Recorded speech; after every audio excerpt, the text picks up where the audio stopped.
በሐጅ ክንውን ወቅት ሁጃጆች እስከ 100 ሚሊዮን የሚጠጉ ጠጠሮችን እንደሚወረውሩ ይነገራል። ጀመራትን ነው የምናወራው። ስለ ጀመራት በጣም ብዙ ነገሮች ሰምታችሁ ሊሆን ይችላል። ሸይጣን ታስሮ ይወገርበታል፣ ይደበደብበታል ይባላል። የሚወረወሩ ጠጠሮች በሙሉ ሸይጣን ይወስዳቸዋል ይባላል። የተለያዩ ትርክቶች አሉ። ስለ ጀመራት እናወጋለን። ከሐረም ደጃፎች ነው እየተከታተላችሁ ያላችሁት። ጀመራት እንግዲህ አላህ Subhanahu Wa Ta'ala ካዘዛቸው ተግባሮች ውስጥ አንዱ ናቸው። ሁለት ነገር በዚህ ጉዳይ ላይ ይነሳል። ጀመራት ማለት በአጠቃላይ ትርጉሙ ትናንሽ ጠጠሮች ማለት ነው። ሌላ ትርጉም የለውም። ጀመራት ማለት ጀመራ ከሚለው አንድ ጠጠር ስም ብዛት ሲሆኑ ጀመራት እንላለን ማለት ነው። ብዙ ጠጠሮች እንደማለት ነው። መንፈሳዊ ትርጉሙ ደግሞ ሁለት ነገሮች ይነሳሉ። የመጀመሪያው ከነብዩላህ ኢብራሂም ጋር በተያያዘ የሚነሳው መልእክት ነው። ነብዩላህ ኢብራሂም ልጃቸውን ለመስዋዕት ለማቅረብ ሲወጡ ሸይጣን በተደጋጋሚ እየመጣ ልክ በስምንተኛው ቀን ሲያዩ ተርዊያ እንዳልነው የመጠራጠርና የማሰብ ቀን ነበረ። በሁለተኛው ቀን ደግሞ የውሙ አረፋ ነው ያወቁበት ነው። የውሙ ነህር ደግሞ በሶስተኛው ቀን እርድ መስዋዕት ያቀረቡበት ቀን ነው ተብሎ ይነገራል። ልክ ይህንን በዚህ ተደረጅ ውስጥ በዚህ ሂደት ውስጥ ግን ሸይጣን ይህንን ነገር እንዳይተገብሩ ይታገል ነበረ ይላሉ ዑለሞቹ እንደሚሉት ማለት ነው። ስለዚህ በዚያ ወቅት ነብዩላህ ኢብራሂም ይህንን ውስወሳ ለማስቆም ጠጠር እያነሱ ወደሱ ወርውረዋል። 7 ጊዜ ወርውረዋል። ያንን አርአያነት በመውሰድ ይተገበራል ይላሉ። በርካታ ዑለሞች እንደሚያስቀምጡት ደግሞ ዋናው ጉዳይ ልክ እንደ ሰፋና መርዋ እንደምንመላለሰው ልክ እንደ ጣዋፍ ሌሎችም ጸጉራችን እንደምንቆረጠው መሰል ነገሮች ይህም አንድ ዒባዳ ነው።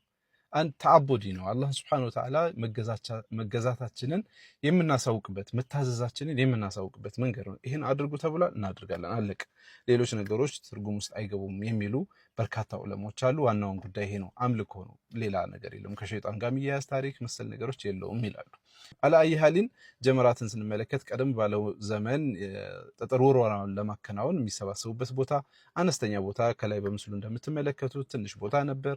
ሰዎች መተው ጀመራት ተግባራቸውን ከውነው የሚሄዱበት ቦታ ነበር፣ ቀለል ያለ ቦታ ነበር። ነገር ግን በሚሊዮኖች የሚቆጠሩ ሁጃጆች ሲመጡ ግን ይህ ነገር መስተካከል አለበት። የሳዑዲ መንግስት ከፍተኛ የሆነ መዋለ ንዋይ አፍስሶ እንግዲህ ከ1 ቢሊዮን ዶላር በላይ አውጥቶ የምትመለከቱትን ግዙፍ የጀመራት ተግባር ማከናወኛ ቦታን ገንብቷል። 5 ፎቅ ነው ያለው። በ5ቱም ፎቅ ውስጥ ጀመራት ማከናወን ትችላላችሁ። ጀመራት ሱግራ ውስጣና ኩብራ አለ፣ ትንሹ መካከለኛውና ትልቁ ማለት ነው። እነዛ ላይ በአግባቡ እንድታከናውኑ ያስችላችኋል።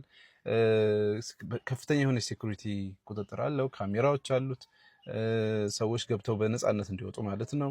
የሕክምና አገልግሎት ይሰጥበታል። ሄሊኮፕተር አለ ማሳረፊያ፣ ድንገተኛ ነገር ቢከሰት ቅዝቃዜ ለሰዎች ደግሞ በቃ አየሩ ሰላም እንዲሆንላቸው የሚያደርጉባቸው መንገዶች አሉ። በጣም ብዙ ነው ያለው።